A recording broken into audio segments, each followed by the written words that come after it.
E agora? Agora fica melhor para me ouvir? Sem esse fone doidão? Digita aqui pra mim se dá pra ouvir agora. Oi, oi. Tá dando pra ouvir? Escreve aqui pra mim, por favor. Tá com o som muito baixo? E agora? E agora? Como que tá? Melhorou? Aê! Muito bom, porque esse fone é um fone novo, tava exatamente testando ele, então já vi que eu vou ter que mexer em algumas configurações. Então bora lá. Então vamos de volta, né? Para mais uma semana de lives da série Pensando a Sala de Aula. Essas lives que começaram também no início do mês e elas vão seguir por um tempo, onde a gente vai estar aqui conversando e discutindo assuntos que são pertinentes à sala de aula, né? As lives elas são voltadas para professoras e professores de dança, mas todas as pessoas que são, né, simpatizantes na área ou que estão interessados em bater um papo são bem-vindos e bem-vindas.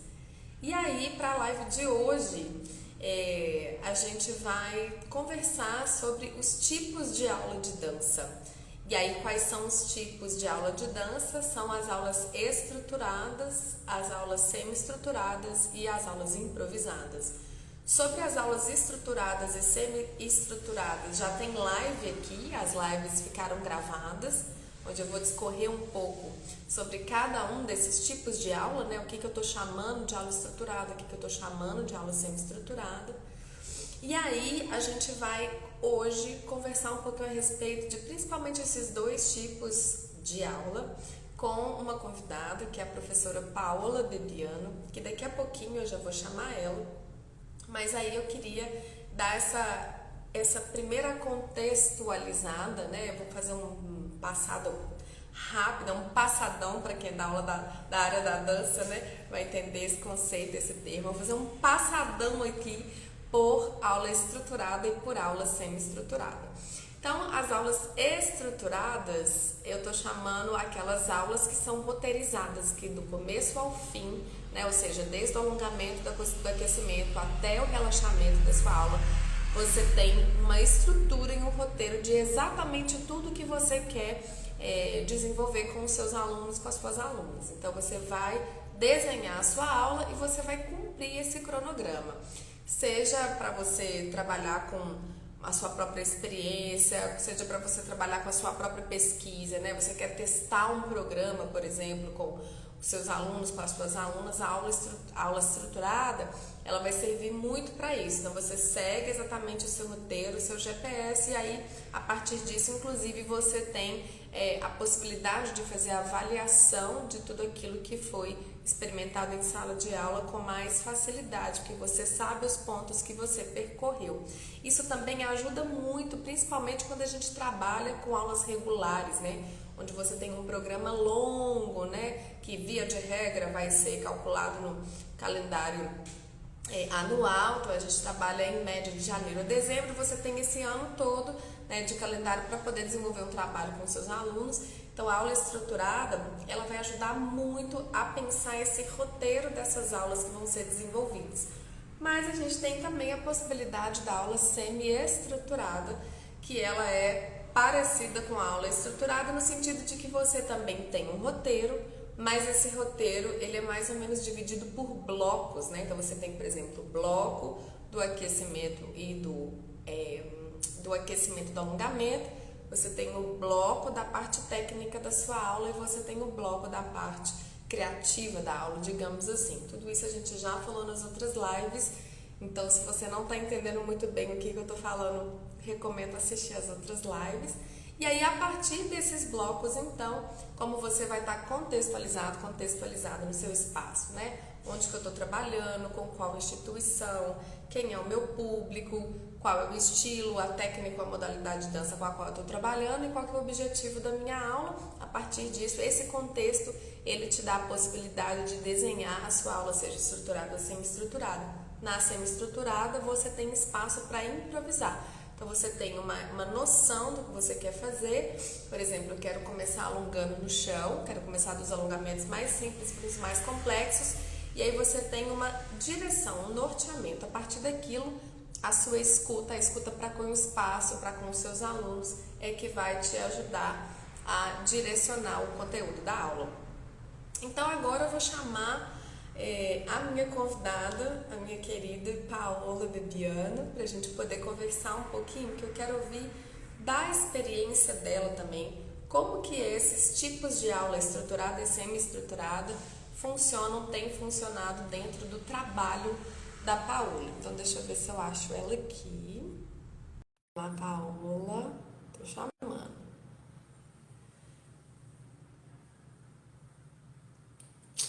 Tipos de aula estruturada, semi-estruturada. Quem tá aí vai chegando. Oi, oi! Oi, Yay! boa tarde, Boa tarde, querido. Tudo bem? tudo bom?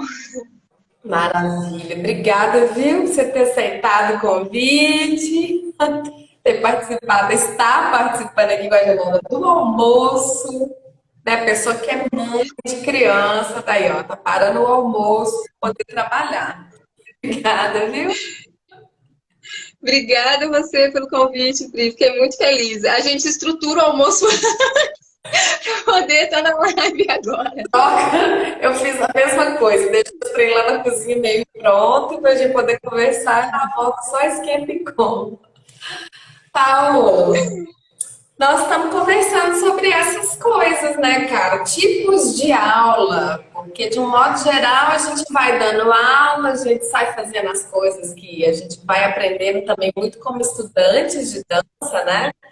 E aí eu sei, um dia você Sim. começa a dar aula, e aí ninguém te ensinou como que prepara uma aula, como é que você pensa uma aula, quais são os elementos na sala de aula para dança, quais são os métodos, as metodologias didática, pedagogia, recurso metodológico, essa coisa toda que, à medida que a gente vai construindo a experiência, que eles vão chegando pra gente, né? No nosso caso, passamos pelo curso de dança universitário, a gente olha também um pouco para essas coisas, mas para quem não passa, por exemplo, né, pela faculdade, pela universidade, também deveria acessar essas mesmas informações, porque é o mesmo trabalho. E a gente entende que tem pessoas que não têm perfil mesmo universitário, não têm interesse, ou já é formado em outra área, e a gente sabe que a nossa profissão, ela realmente não depende de um curso universitário. É muito legal quando a gente faz, né? A gente entende que tem uma série de coisas que são muito positivas mesmo, que ajudam muito a gente a entender a própria profissão, o próprio fazer artístico, mas a gente não depende de uma titulação acadêmica, né? Então, para todas essas pessoas que não necessariamente querem passar pela experiência que a gente passou da universidade, né, a ideia é que a gente troque também com essas pessoas, né, poder ajudar a entender aquilo que a gente já faz. Que acho que é uma coisa que nessas lives a gente já está sacando, que é isso, eu não estou contando nenhuma novidade, né? Eu não estou inventando a roda, não se trata disso. Mas se trata de olhar para o nosso fazer artístico profissional e começar a entender o que, que a gente está fazendo, dar nome para os bois, né? E aí essa série de Sim. coisas, né, que a gente está chamando de tipos de dança, é um jeito da gente entender alguns estilos de aula, formatos de aula. Que aí, dentro do corpo onda, eu entendo dessas três formas, como eu falei no começo, como sendo aulas estruturadas, semi-estruturadas e improvisadas, que eu já sei que você está super por dentro disso. Então, acho que a importância da gente trocar ideia, e aí já para poder passar a palavra para você, é o quanto que cada vez que eu trago para a consciência, né? O que, que é que eu estou fazendo? Quando você fala assim, ah, é verdade, né? Eu dou aula desse jeito. Ah, então isso me ajuda aqui, né? Isso me ajuda a melhorar o conteúdo da minha aula, me ajuda a falar melhor do meu trabalho, que me ajuda a negociar melhor o meu trabalho, que me ajuda a ter uma melhor remuneração. um melhor posicionamento de mercado, condições de aprofundamento no próprio trabalho, e aí a gente abre toda uma rede mesmo, né? Que ela também se atravessa, né? Não é só uma coisa, só outra, né? Aí esse prazer para a consciência, ele vai gerar a possibilidade da gente poder pensar melhor o nosso trabalho e executar melhor o nosso trabalho. É mais nesse sentido. Então, eu passo a bola para você se apresentar também, como você quiser se apresentar, como você achar que é importante da gente te conhecer hoje. E queria que você já me desse um pouco dessa contextualização do tipo de trabalho que você está fazendo hoje como professora de dança.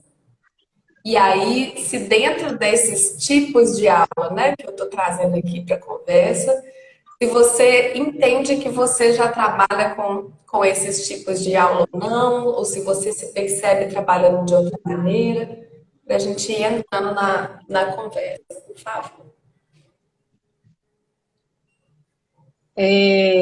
Boa tarde para quem está chegando agora. Meu nome é Paola Bebiano. Eu tenho formação em técnicas de dança clássica, dança contemporânea. Passei pela graduação da UFMG. Atualmente também estou estudando no teatro universitário. Eu tenho sala de aula há 12 anos comigo. E a minha formação é dentro, porque eu acredito também, como a Pri disse, que a sala de aula ela leva um tempo para você estruturar. Você é colocado lá dentro e a primeiro momento ele é muito intuitivo. Tendo a formação pela graduação ou não, você vai aprendendo a reconhecer esse espaço e entender como ele funciona ali na frente, né, com a sua condução. Então, há 12 anos eu estou nesse lugar dessa troca na condução em sala de aula. Aí, sobre esse lugar com dança infantil, eu tenho pensado muito que com o público infantil, eu acho que, depois que você fez a pergunta, Pri, eu fico pensando que eu acho que eu nunca consegui uma aula totalmente estruturada para o público infantil, porque ele é um público muito vivo. E que se eu fizer uma aula extremamente estruturada, eu matei aquele público ali dentro daquele ambiente, que é um ambiente de reconhecimento até, tanto artístico, quanto corporal, quanto existencial ali dentro. É uma coisa muito intuitiva. Não sei se você vê dessa maneira. Olha, eu vejo, mas eu tenho outras experiências que são até interessantes. Vou contar uma história que é legal. Ó, 12 anos que você atua como professora, Corpo Onda tem 13. Então, a gente é contemporânea de pesquisa, de autopesquisa, né? Digamos assim. Sim. Aí, no começo do Corpo Onda, como eu já trabalhava como professora, já até desde antes, quando eu resolvo que eu vou fazer, então, uma autopesquisa, que eu queria entender que dança que eu estava dançando, tudo começou por causa disso, tá? Porque como eu tenho a formação em dança contemporânea e dança do ventre, você dança contemporânea e clássica. Eu tenho dança do ventre e contemporânea. Eu ia para os eventos de dança do ventre, fazer curso, dançar, etc. E a galera falava, nossa, seu corpo é super contemporâneo. E aí eu ia para os eventos de contemporâneo e eu falava, nossa, o corpo é super lânguido, super árabe. E aí eu falava, não, mas o que, que eu tô dançando então, né? Que dança eu danço? Foi a partir daí que eu comecei a autopesquisa, que na época chamava qual é o código do seu movimento, tinha relação com o código do movimento, anos depois virou corpo onda. Mas aí quando eu me faço essa pergunta e começo a transformar ela em pesquisa propriamente dita, eu levo isso para a sala de aula. E aí, na época, Sim. eu dava aula para público infantil até adulto. E aí, o que foi a minha estratégia durante um bom tempo, assim, pelo menos uns 2 anos? Eu fazia a mesma aula para todo mundo. E aí, como pesquisa mesmo. Então, eu trabalhei com aula estruturada, né? Portanto, durante muito tempo. Depois não, depois virou semi-estruturada. Mas no começo mesmo, aula estruturada e era o mesmo desenho de aula que eu dava para crianças de 4 anos, adolescentes, adultos e idosos de mais de 80 anos. E aí, o que eu queria com aquilo, portanto? Eu queria exatamente testar o que é que funciona para cada uma dessas etapas geracionais e o que é que não funciona. E aí, tanto uma resposta quanto outra, tanto o que funciona como o que não funciona, por quê? Por que que funciona? O que que está funcionando aqui? Como que está? Sabe essas perguntas básicas? O que é que não Sim. funciona? O que é que não está funcionando? Como que eu posso adaptar o movimento para essa idade geracional, que também vai corresponder a um desenvolvimento cognitivo. E ali eu fui sacando várias coisas. Então, eu concordo com você quando você fala que é muito difícil dar aula estruturada para um público infantil por ser um público muito vivo, porque realmente é. Quando eu assumo fazer aula estruturada, é como pesquisa. Era eu que estava querendo verificar algumas coisas ali. Agora, eu entendi que isso não se sustentaria a longo prazo. Por quê? Porque senão eu teria que limitar radicalmente a minha escuta para aquelas pessoas que estavam ali. E nem sempre o programa que eu levava era o programa que iria corresponder não só às expectativas, mas aos desejos e às necessidades do público. Que o público, você sabe disso, às vezes os nossos alunos e alunas não sabem o que eles precisam. Às vezes eles querem uma Sim. coisa, mas eles precisam de outra. Então, dito tudo isso, volto para você. Não, muito legal, Pri, porque tem isso também. Eu, como professora, eu sempre trabalhei em escolas, então a gente tem um determinado programa a seguir e a gente tem uma determinada matéria a passar. Isso é muito importante também, porque quando você se coloca nesse lugar, você está junto ali, né? De vamos seguir em frente com esse material. E aí, então, realmente você estrutura uma aula. Mas eu percebi que você estruturar a aula e manter ela rígida, você fecha a escuta. E o mais gostoso é você ter a escuta aberta. Então, toda vez que eu entro em sala de aula, eu tenho uma aula estruturada? Tenho, eu não consigo. Eu também, assim, eu sou a que não consigo entrar na sala de aula sem ter uma estrutura. Mas eu já entro dizendo assim: vamos, boa tarde ou bom dia, vamos nos conectar e vamos seguir. Vou seguir aquela estrutura, aquela matéria, vou, mas não é algo rígido, porque é cada hora, eles estão de um jeito e pede mais. Às vezes até o que você programa de uma forma e eles recebem de outra. Exato. E aí eu comecei. A gente tem muito isso, de testando também. A gente testa, igual você falou, o meu fazer artístico estava muito ligado com o meu fazer em sala de aula. Quando eu me questionei quanto artista, eu me questionei em sala de aula. E eu sinto que isso também é uma coisa que é muito forte comigo, sabe? Quando eu me questiono quanto artista, eu me questiono também em sala de aula. E aí, quando você lidar com crianças que estão acabando ali de chegar para aquele momento em uma coisa de formação, de conhecimento, se eu questiono meu fazer artístico, eu quero que ele questione o dele também. Então, ali uma estrutura muito rígida também não cabe. Sabe? Cabe ali a minha meta de querer passar aquela determinada técnica, mas não cabe ali uma estrutura rígida. Porque você quer formar ali um artista, né? Independente dele seguir ou não, você quer que a criança tenha ali um fazer artístico dentro dela, quanto criança expressiva. E eu percebo que aí mudou muito a minha aula, que no primeiro momento eu sempre gosto de fazer um aquecimento, quase sempre voltado para o lado da improvisação. Porque aí eu deixo elas se conectarem com elas, se conectarem com o grupo, e aí elas improvisam, aquecem, quase sempre minha estrutura é essa. E aí depois eu vou para o alongamento, onde elas vão acalmando, e aí eu começo, aí eu vou trabalhando no chão, aí às vezes eu trabalho na barra, às vezes eu trabalho no deslocamento, e aí a gente sempre termina na diagonal, com uma coisa que leve elas para um lado mais explosivo de conexão. Mas aí é isso, dentro dessa, eu sempre faço essa estrutura. Mas tem dia que elas não estão prontas para essa estrutura, que elas chegam cansadas, ou que elas chegam com uma energia a mais, ou que aquele aquecimento de improvisação foi muito bom. E aí eu vou cortar esse barato dessa improvisação que está rolando, que elas estão me surpreendendo aonde elas estão indo. Então a gente vai mais, e às vezes eu posso pular um alongamento. Eu posso puxar essa improvisação para um lugar, dando determinadas. Me ajuda com a palavra, Pri, cabeça ruim. Hã? Indicações, estímulos. Estímulos, é um determinado estímulo onde elas vão conseguir trabalhar um pouco mais de alongamento no meio daquela improvisação. Então, é um pouco disso, sabe? Essa coisa mais maleável. Eu acho que no começo, quando eu comecei em sala de aula, assim, que eu tinha turmas, a minha primeira experiência foi com turmas de pré-balé. E foi muito pouco tempo que isso durou, porque realmente, assim, eu fiz aquele planejamento, cheguei, aí eu falei assim, não, eu não dou conta de estruturar uma aula dessa para uma criança. Isso é um crime.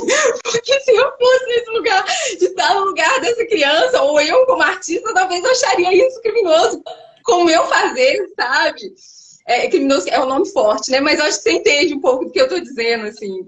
Talvez vocês entendam. Deixa eu corrigir, mas um lugar de ser uma poda, principalmente quando se trata de mostrar caminhos de determinadas técnicas, sabe, em dança? Você trabalha, igual no caso, você está dando aula de contemporâneo e de balé clássico. Você tem essa turma dessas Eu, coisas. quando estou entrando em sala de aula agora, eu procuro misturar as duas técnicas. Eu prefiro que as crianças passem por essas técnicas e se descubram. Atualmente eu estou dando aula no Corpo Escola de Dança e lá eles têm esse perfil também, então é uma coisa que dá super certo e é muito legal. Isso foi legal que você falou, porque uma coisa que eu tenho batido muito na tecla aqui é da importância da contextualização, né? Então, assim, tudo bem, onde que eu estou, com qual instituição eu estou trabalhando, né? Sim, Entender o lugar onde a gente está é fundamental no desenho do nosso trabalho. Porque se você está trabalhando em parceria com uma instituição, via de regra não vai funcionar se você não tiver uma conversa com esse lugar e entender o que vocês querem, qual que é a visão de dança que vocês têm, qual que é a visão de corpo que vocês têm, né? Como que eu posso servir aqui nesse lugar, né? Não servir no sentido de estabelecer um encontro, de estabelecer uma conversa, né? Não no sentido de anular, né, a sua experiência e a sua identidade como professor, mas no sentido de jogar junto. Porque aí é isso, né? Vocês também me contrataram porque eu espero que vocês tenham lido meu currículo.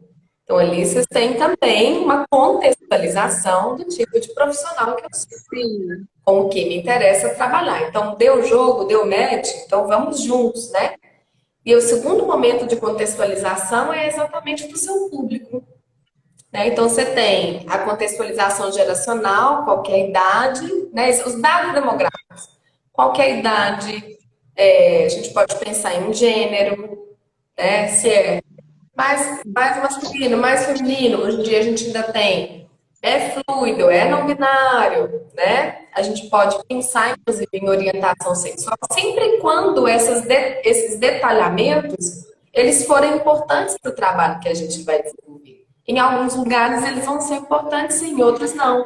Classe social, né? A instrução que essas pessoas têm. Isso tudo são dados, é informação que a gente tem para poder ir construindo o nosso trabalho.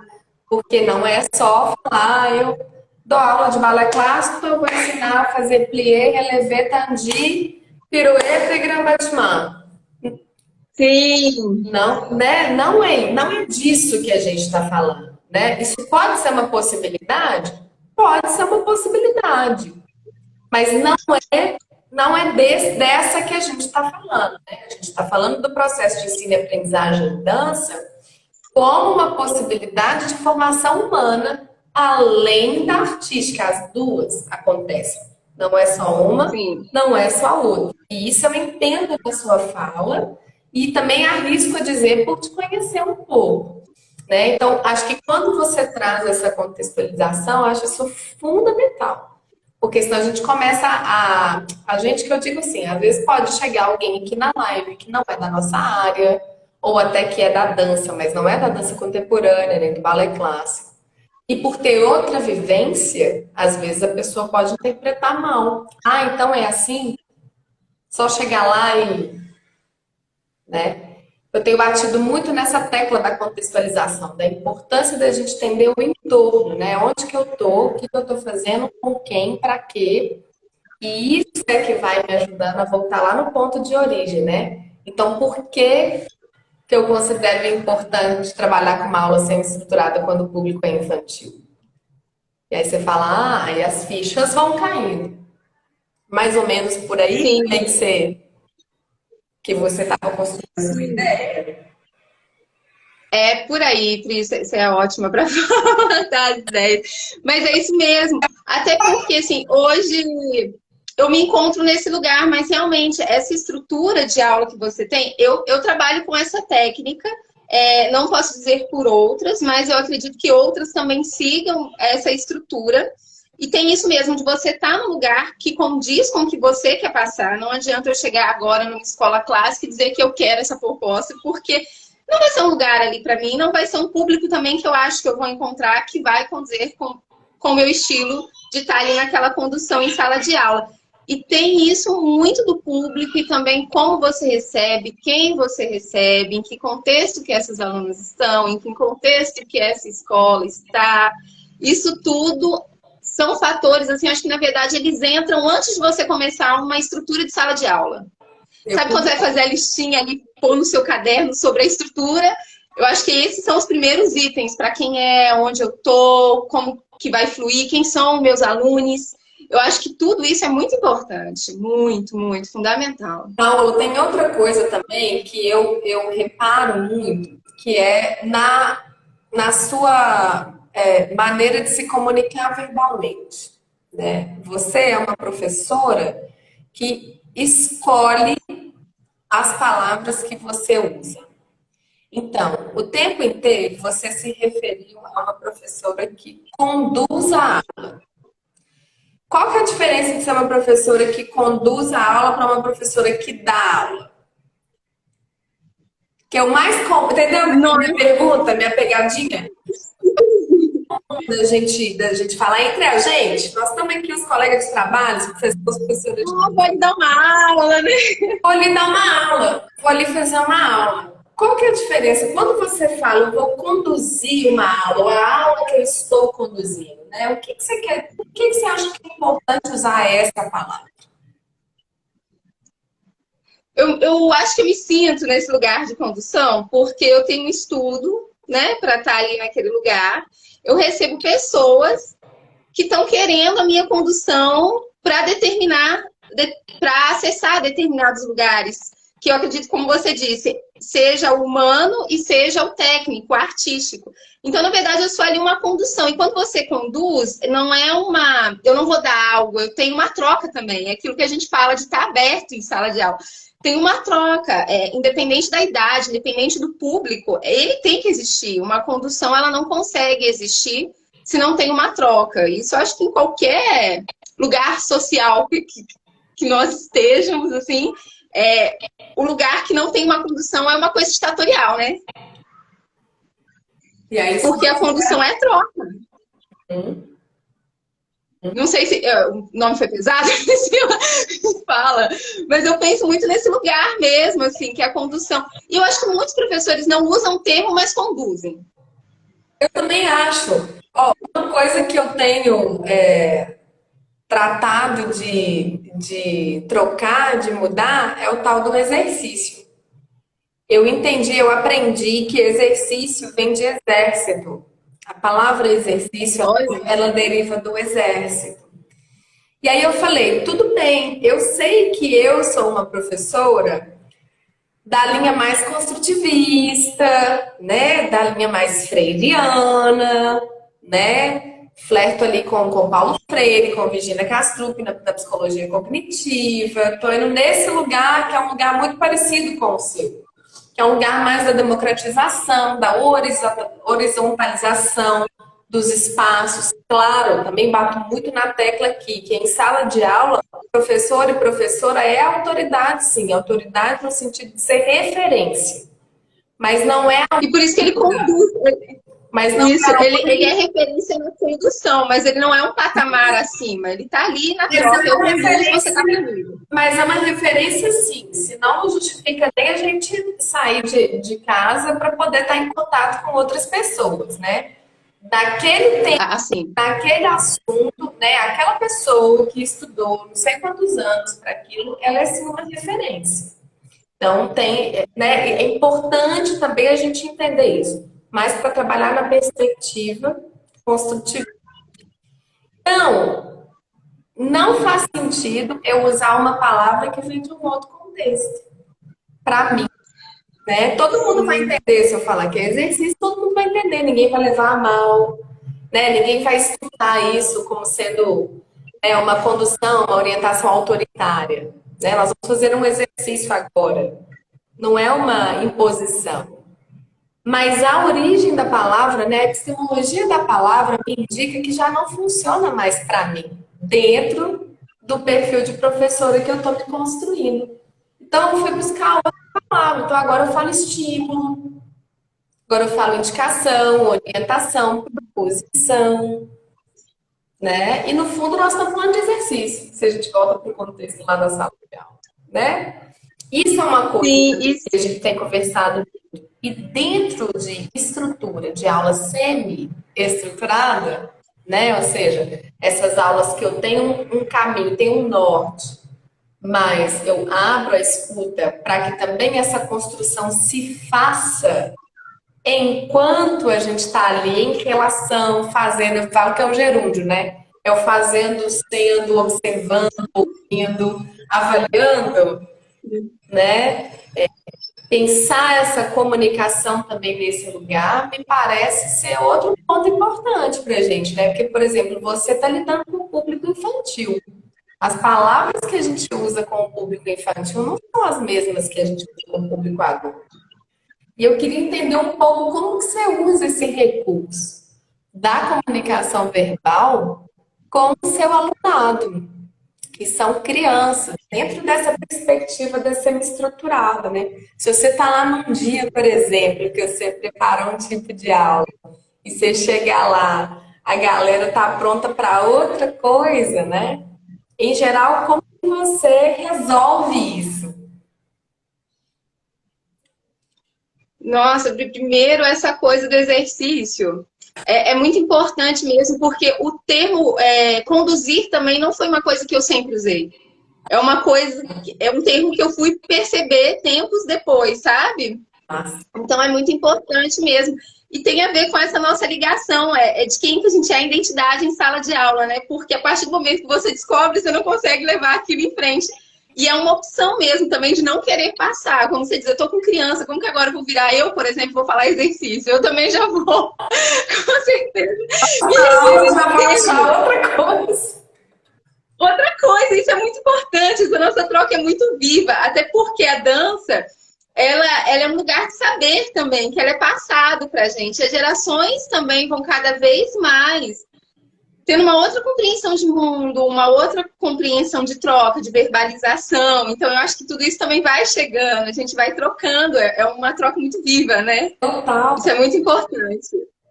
É muito legal Gente, as mesmo. coisas não estão dadas, né? As coisas estão sempre em processo de construção e, portanto, de mudança, né?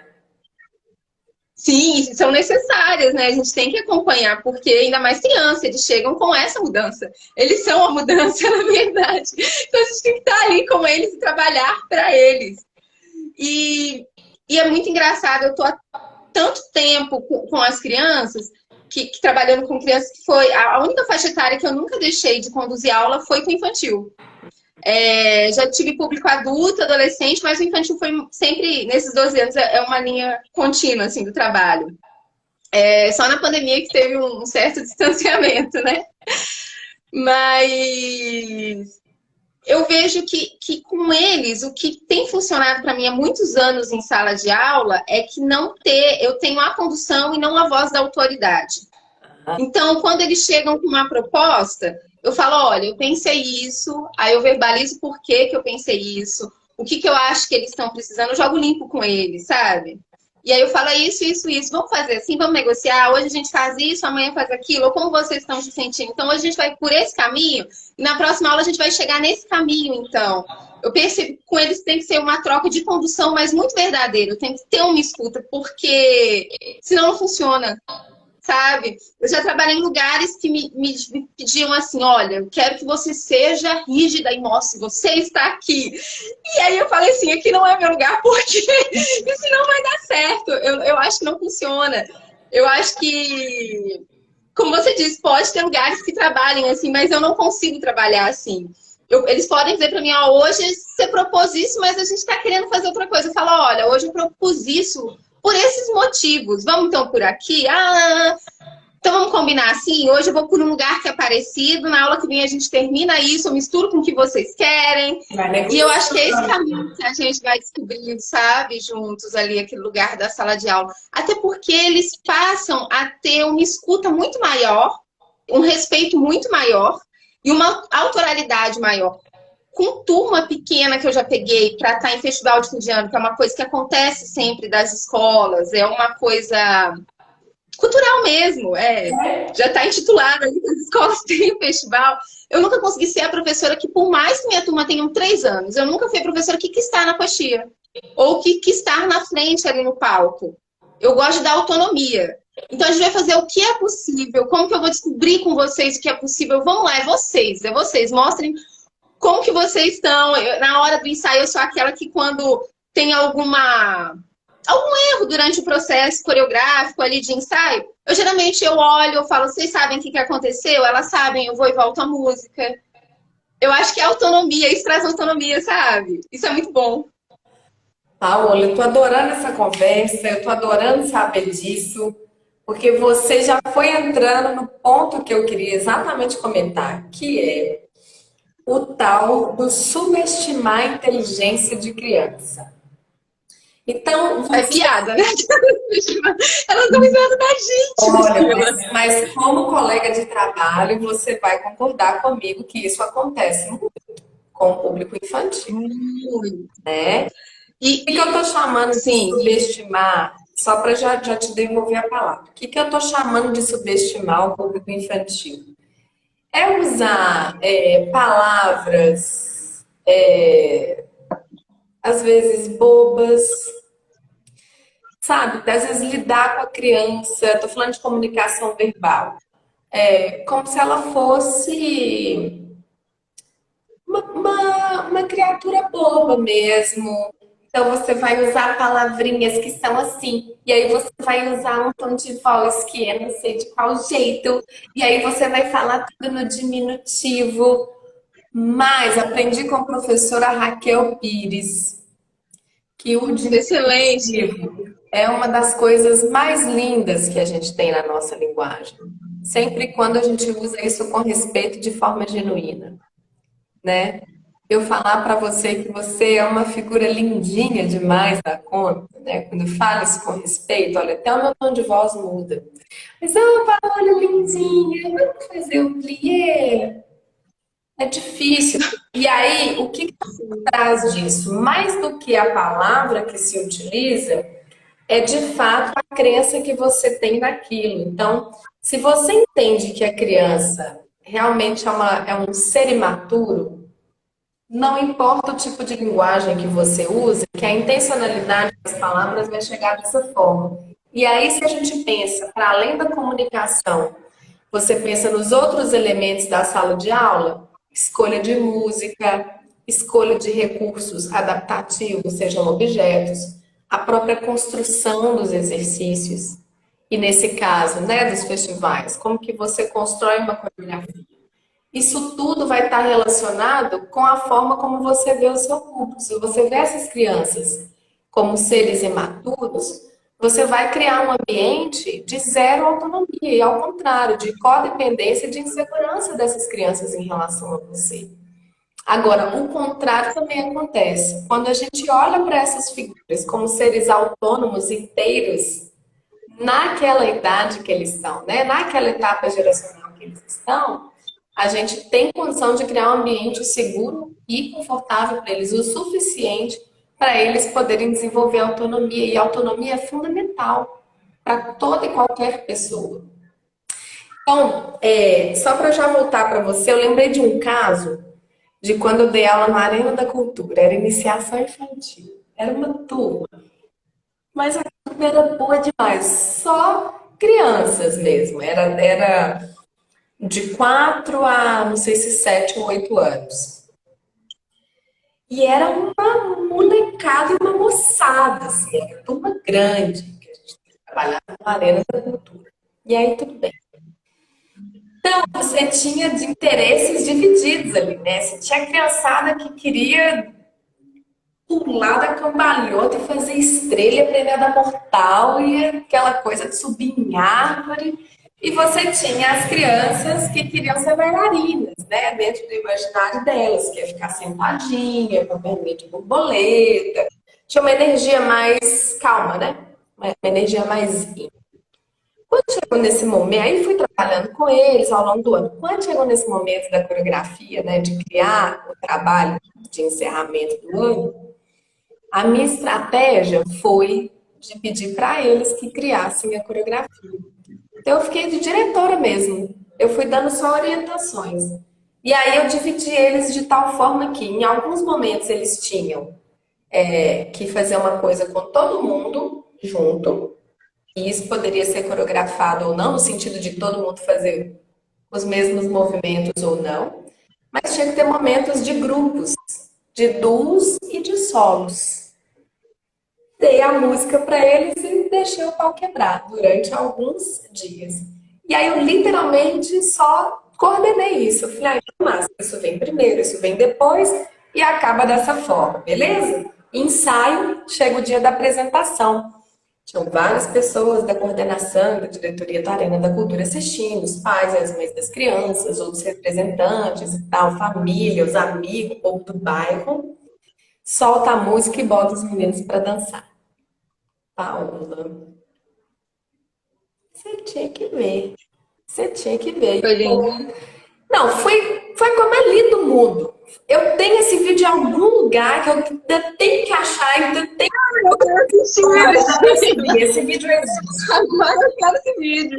Foi uma das coisas mais bonitas que eu já fiz com o público infantil. Que acabou, tava todo mundo chorando, aos prantos, e o povo, nossa, mas que trabalho lindo que você fez, Pata, que trabalho lindo, uma coisa maravilhosa que você fez com esses meninos. Eu falei, ó, fui eu que fiz. Não é. Pergunta pra eles quem criou essa coreografia. Uai, quem criou a coreografia? Os meninos, foi a gente. Uai, foi vocês que criaram? Foi, eu só organizei. Mas cada gesto, cada expressão, cada proposição que está aqui surgiu deles. E eu acho que é assim que tem que ser. Então, eu concordo com você dentro desse processo da autonomia e queria voltar para você, queria que você contasse mais casos dessas experiências suas com a criança, com essa forma de trabalhar a autonomia deles a partir dessa aula sendo estruturada. Eu tô achando que esse trem tá bom. Prisa, nossa, eu tive a experiência quando eu trabalhei dentro do primeiro ato, parecida com a sua. No meio do ano eles sempre fazem uma mostra coreográfica, que aí parte dos alunos, e você está nesse lugar de olhar. Eu tive um ano presencial lá com eles, eu trabalhava na Unidade Jardim Canadá. E foi muito legal trabalhar, que lá tem aquele galpão, é um galpão muito grande, então já é uma diferença entre você estar no galpão e você estar numa sala de aula. Eu vejo diferença, porque você começa a ter outro tipo de contato com as crianças, que a sala é mais fechada, então vocês ficam com uma conexão mais rápida, mas é um tipo de conexão do que quando você está num galpão, que você tem que trazer eles para vocês, porque lá é um galpão. Aquilo ali é maravilhoso, igual você falou, tem os que têm energia de querer ficar e tem os que têm energia de querer sair. Então já tinha isso e eu vi que foi um processo muito gostoso. Para mim foi desafiador, foi a primeira vez que eu deixei esse lugar. E não foi porque foi algo que eu propus, porque foi algo que a escola propôs para nós professores dizer, ó, mostra coreográfica acontece assim, é eles. Então, esse primeiro lugar não fui eu, então foram eles, assim. E esse lugar realmente é muito rico, saiu muita coisa que me surpreendeu, é muito gostoso.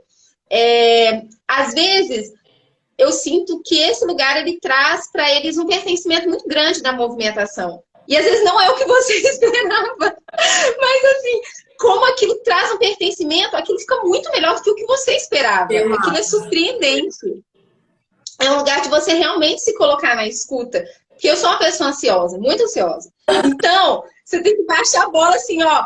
Por dentro você tá ali meditando e deixar o que eles têm trazer e segura o seu porquê deles. Aí, logicamente, tem hora que você tem que interferir com a condução, mas é muito de segurar a ansiedade, é um trabalho. Eu não vou mentir pra você, eu acho que pra mim é um trabalho, assim, é uma coisa que a cada lugar ganha.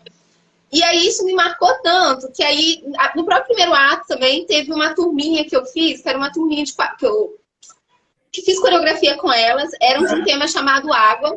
E aí eu joguei com elas e eu disse assim, o que marcou vocês? Eu vou colocar música? E aí eu comecei a fazer isso, colocar música no espetáculo. Primeiro elas escutam, primeiro elas fluem, aí a gente vai junto no exercício de ritmo. Aí depois elas me contam o que elas sentem com aquela música de movimentação. Eu percebi que eu trabalhar um tempo antes com a música e com o que elas trazem para depois ir achando um caminho. Geralmente é o coreográfico, mas é o que elas trazem.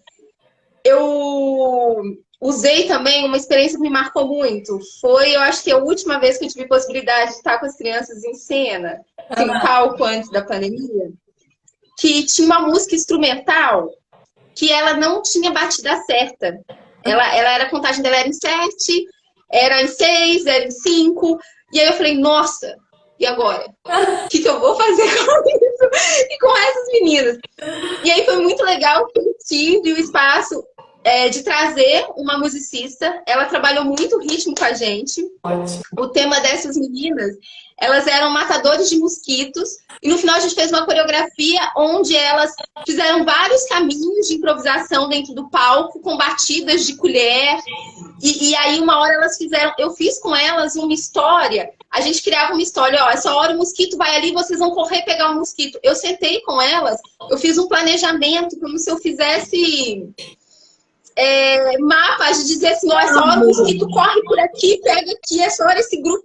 Eu joguei com elas, assim, com papel, com ritmo, com tudo. Aí eu comecei a perceber que a fisicalidade que chega ali de determinada técnica é um componente muito importante, mas antes vai existindo várias camadas que você vai tendo que jogar para aquilo realmente ser deles.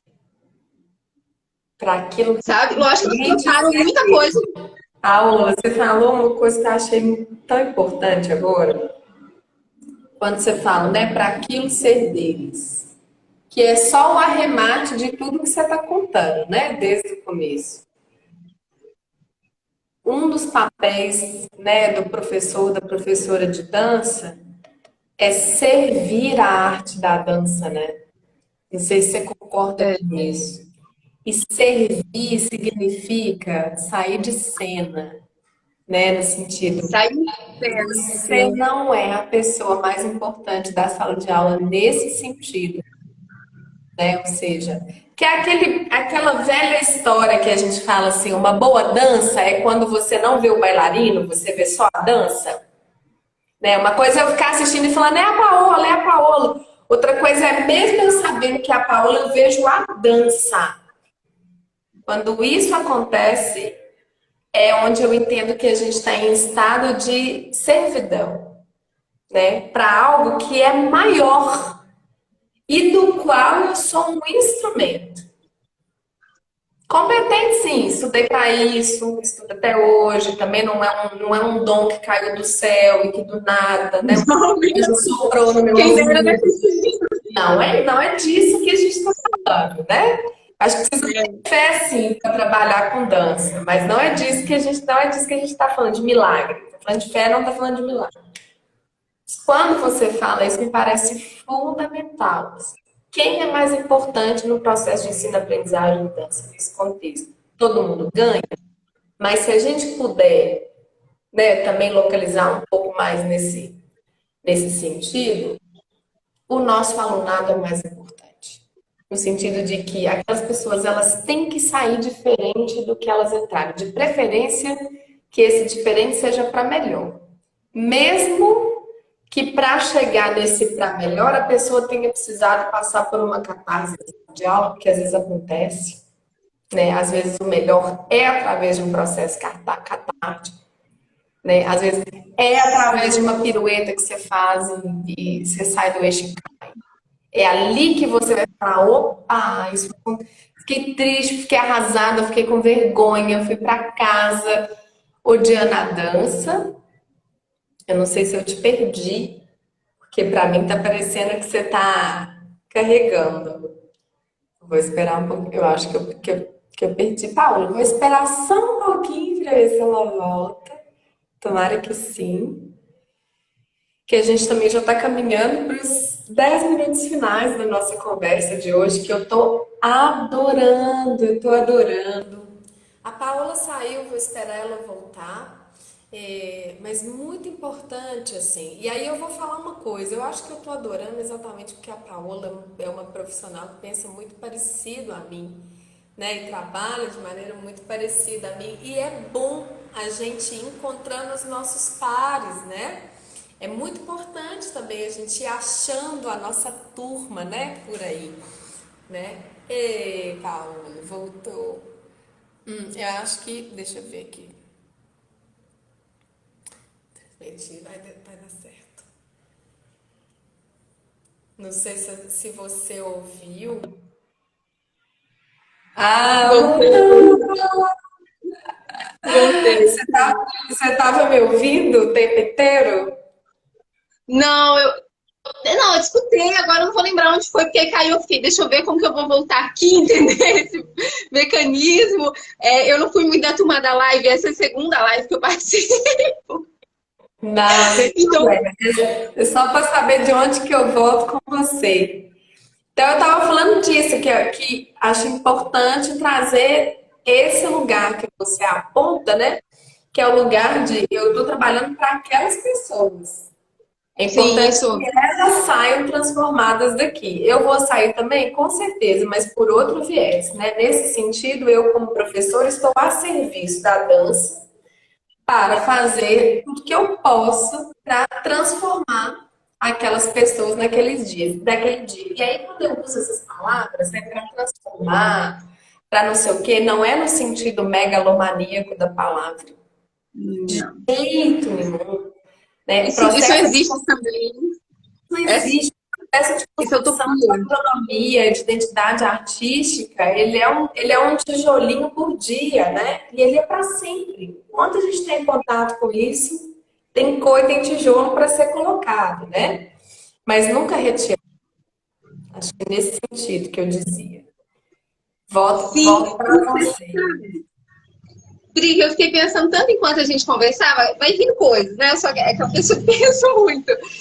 E é uma coisa que eu até trabalho na terapia que eu não consigo trabalhar com competição. Então, se eu vejo que tem algum estímulo de competição dentro de qualquer ambiente, eu sou aquela que falo, gente, boa sorte, fiquem aí, vão com Deus, se competem entre si. E o meio da dança, o meio artístico, por não ter lugares para todos, eu acho que isso também é uma construção social que colocam para gente, artista. Existe essa competição, seja em uma audição, seja para uma edital, seja para tudo, seja em sala de aula, e aí você vê que as crianças também entram nesse lugar de quem vai tomar a frente, quem não sei o quê. E quando você põe elas participativas dentro desse processo, eu acho que esse foco da competição ou da recompensa, que nem você falou, lindinha, faz um plié. Não, não existe recompensa para isso. Você está se sentindo bem fazendo isso? Não vamos conversar? Por que que não? Por que que você faz isso? Deixa eu te explicar. Eu acho que vai miando um pouco esse lugar da competição e da recompensa, que são lugares que eu acredito, como profissional frente à sala de aula, que não são legais. Não são lugares que constroem algo, sabe? E você entende que isso tem Artisticamente a ver com a também. sua própria. Você entende que isso tem a ver com a sua própria formação e experiência em dança? Você foi uma bailarina que passou muito por competições? Sim, porque eu tive formação em técnica clássica, que já é um lugar que é assim, né? A forma de se passar.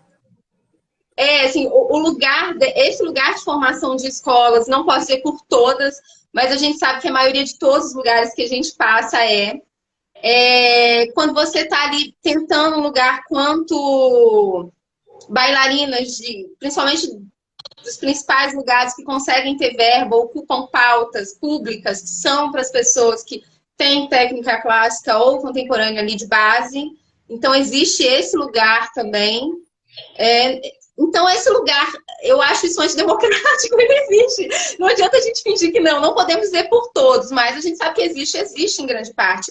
E nunca foi um lugar que me fez bem. Então, se não me fez bem artisticamente, me trouxe muitas coisas como artistas que eu tive que reconstruir, e eu agradeço muito até minha passagem pela universidade, foi muito feliz. Estudar teoricamente sobre dança, sobre pedagogia, sobre psicologia, a oportunidade que a gente tem ali dentro também refaz muito isso, muito.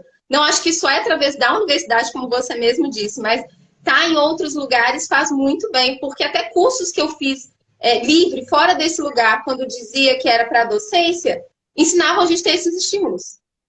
Olha que louco. Eu fiz alguns cursos que eu passei e ensinavam esses cursos extras a ter esses estímulos. Então, ele existe. E eu acho que esses estímulos são estímulos sociais também, como você disse. Não são as pessoas da dança. Para quem está chegando também é muito importante contextualizar isso. Não são as pessoas da dança, os artistas que são assim. É a sociedade.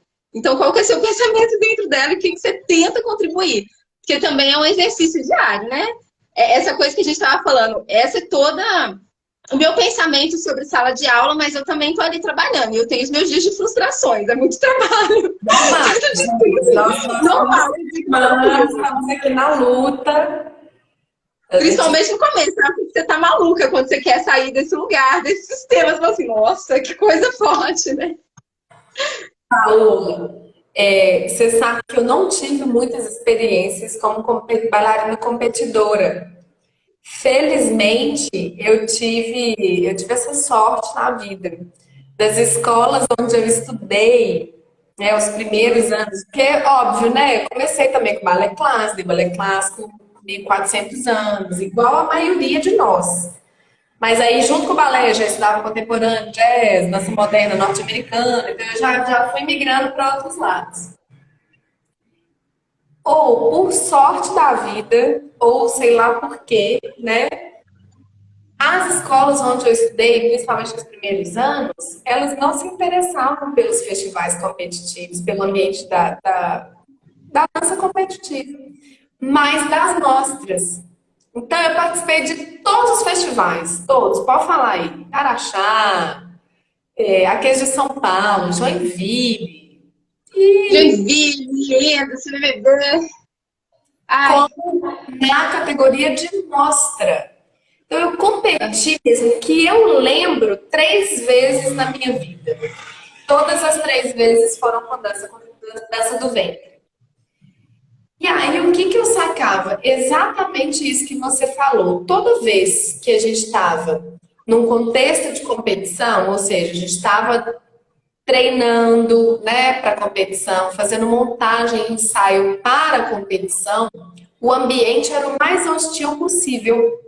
Então, ele era um ambiente muito desagradável, porque era muito tenso psicologicamente, né? Porque aí não tinha espaço para erro nem para experimentação. A coisa já estava dada e aí você tinha que fazer aquilo da melhor maneira possível. Não tinha espaço para ser de outra forma. Psicologicamente é muito pesado. Fisicamente era muito pesado e muito desgastante. Então, quase sempre alguém machucava, porque força demais, né?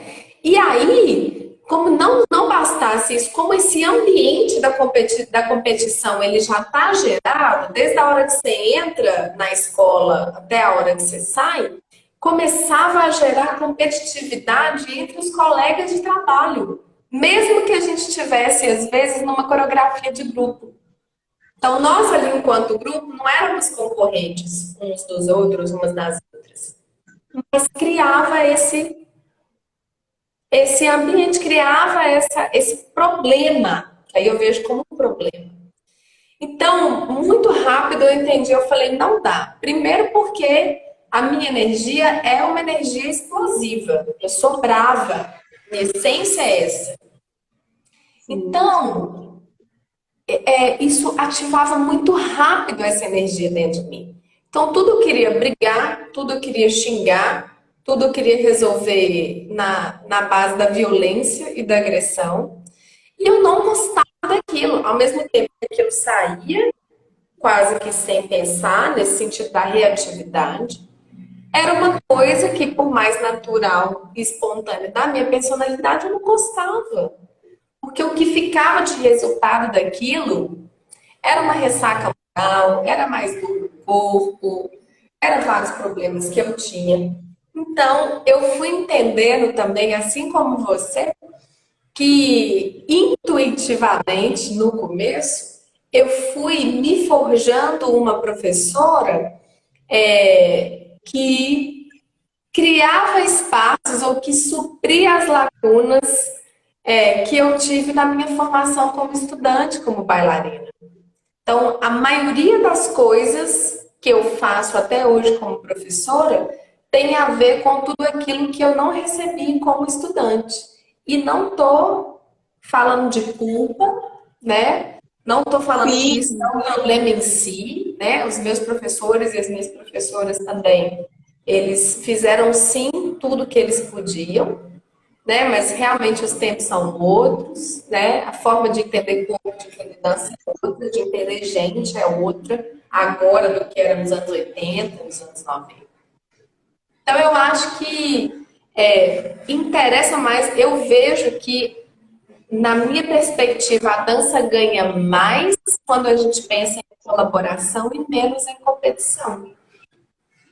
Inclusive, os festivais competitivos não precisam deixar de existir. Eu acho que a gente precisa repensar essa competição, porque a competição esportiva ela é saudável, sempre e quando a gente dá conta de lidar com isso dessa maneira esportiva, né? Sempre e quando É a que eu gente. acho que é uma superação, entra num lugar diferente da competição. Eu acho que talvez possa ser a superação de si mesmo. É um outro lugar. É engraçado falar isso, porque quando você fala, né, da sua vivência, eu lembro muito da minha. E é muito. Para mim, me vem um pensamento muito forte. Que pensar, quando você fala assim, eu tinha depois uma ressaca moral sobre a atitude que eu tinha. Mas olha só, ao nível que você foi exposta. Ninguém que é exposta àquilo, talvez ainda em um período de formação, vai ser saudável. Eu lembro Claro. que muitas escolas que eu trabalhava dizia assim, eu já fui professora que levei aluno para competição, eu cheguei a acompanhar um grupo para o IAGP, sabe? E eu fico me perguntando, olha só, né? Que nível de competição. E foi a última experiência grande que eu tive. Depois daquilo, eu percebi que não mais, não foi mais. Olha só que coisa.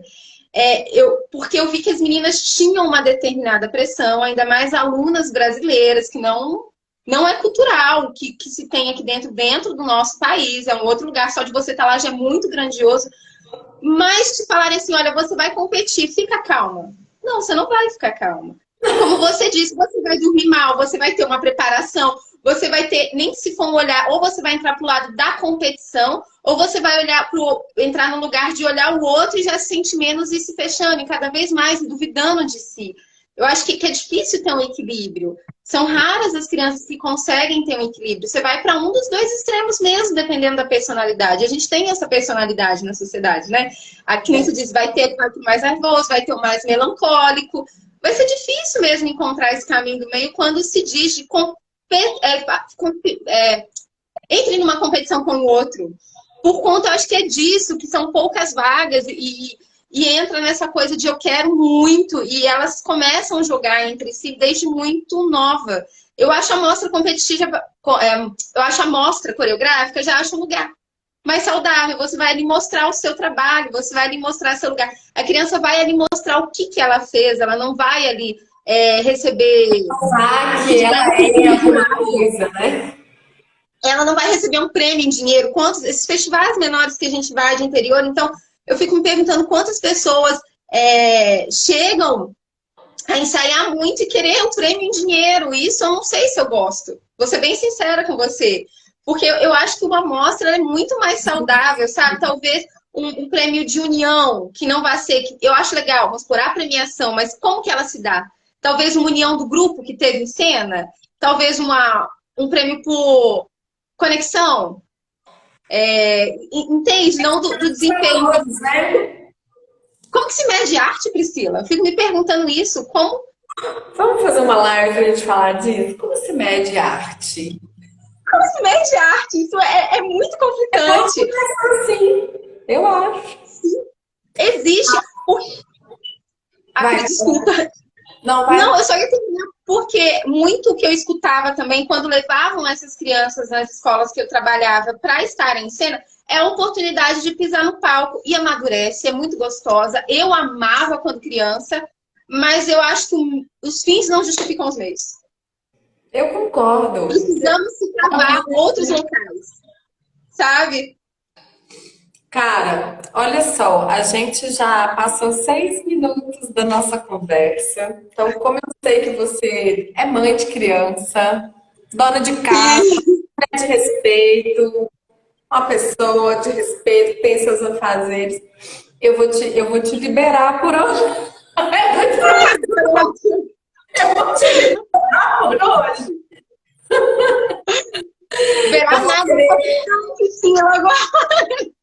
Vou ficar lá Eu que vou nem eu. encerrar a conversa por hoje, até porque eu sei que você viu, nós já mudamos de tema. Nós começamos lá no Já. início de aula e a gente foi parar lá nos festivais competitivos. Que isso também, Paula, é uma coisa que eu tenho falado muito nas lives, né? Assim, não tem como a gente separar demais o nosso fazer, não, né? Que é isso. A gente vai tentando tanto que a gente consegue olhar de maneira setorizada, né? Um pouco mais separadinha para cada uma das coisas, mas elas estão todas trançadas, né? Vira e mexe, às vezes, para você explicar uma coisa aqui, você vai ter que chegar na outra lá. E foi nesse ponto que a gente chegou. Então, eu vou encerrar por hoje, te agradecendo imensamente. Eu adorei essa conversa. E aí, eu vou te chamar já para a gente fazer uma segunda, já em abril, tá? Depois, fora daqui, a Maravilha. gente, a gente combina. Porque a gente falou de duas coisas que são muito importantes, me parece, sabe? Pensar em autonomia, construção de autonomia do aluno, no papel do professor na construção da autonomia do aluno, e a gente discutir como que se mede arte. Eu acho que essas duas coisas são assuntos bons para a gente poder falar. Então já está convidada, tá? Fala que isso seja aceita, porque vai ficar registrado e depois você não vai poder negar. Então vai ser aceito, Priscila. Ótimo, delícia, o encontro, bate-papo, é isso. A gente precisa falar, precisa se encontrar artisticamente, precisa trocar, precisa dessa comunicação para isso, e fluindo, para novos tempos e outras trocas, né? Muito bom. Feliz Bom demais pelo espaço demais. de troca Eu adorei de verdade, viu? Muito obrigada. também. Até daqui a pouco. Obrigada a todo mundo que passou por aqui. Boa tarde, boa semana para nós. Beijo. Sim, beijo.